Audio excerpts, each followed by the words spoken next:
Bonjour à toutes et à tous. On passe notre vie sur le web, mais est-ce qu'on s'est déjà demandé ce qui se passe vraiment derrière l'écran? Aujourd'hui, on va soulever le capot et jeter un œil à la mécanique cachée d'Internet, le fameux back-end. C'est parti pour cette exploration. Pensez à la dernière fois que vous avez créé un compte en ligne. On remplit quelques champs, on clique sur s'inscrire, et hop, c'est magique, ça marche. Mais où vont ces informations au juste? Comment un site fait pour se souvenir de nous? Eh bien, c'est exactement ce qu'on va décortiquer ensemble. Toute cette magie, elle a un nom, le back-end. Pour faire simple, c'est la salle des machines d'un site web. On ne la voit pas, elle est en coulisses, mais c'est elle qui fait tourner tout le spectacle. C'est le moteur qui gère les données, la logique, bref, tout ce qui n'est pas purement visuel.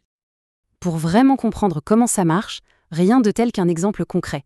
On va prendre une simple information, comme une adresse email, et on va la suivre, pas à pas, dans son voyage. Un peu comme si on suivait un colis de l'envoi à la livraison. Alors, ce périple se déroule en 4 grandes étapes. D'abord, les données partent de notre navigateur. Ensuite, elles sont réceptionnées par ce qu'on appelle un serveur. Après ça, elles sont traitées par une application. Et enfin, elles sont bien rangées dans une base de données. On va regarder chaque arrêt de plus près. Notre première escale, le premier contact de nos données avec le monde du back-end, c'est une pièce absolument centrale, le serveur. Un serveur, c'est quoi au fond? Imaginez un ordinateur hyper puissant qui ne dort jamais, vraiment jamais.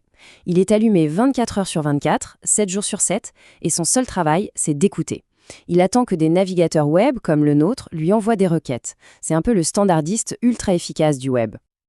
Ok, le serveur a bien reçu nos informations, mais il ne peut pas juste les garder pour lui, il faut les stocker quelque part de manière sûre et durable. Et c'est là qu'on arrive à la destination finale du voyage, la base de données. La base de données, c'est un peu comme une bibliothèque gigantesque et parfaitement organisée. C'est là que toutes les informations importantes sont classées, rangées et sécurisées. Les noms d'utilisateurs, les emails, les mots de passe bien chiffrés, tout est méticuleusement archivé pour pouvoir être retrouvé en une fraction de seconde. C'est la mémoire du site web. Alors, si on résume tout le processus, ça donne quoi? On envoie les infos depuis l'interface visible, le front-end.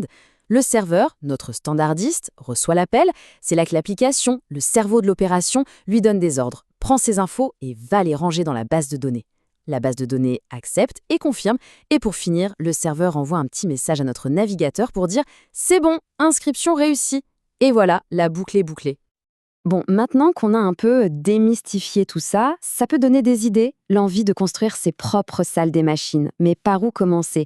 Pour se lancer, il faut choisir ses outils, et notamment un langage de programmation. Jetons un œil à 2 options géniales pour débuter. D'un côté, on a Python.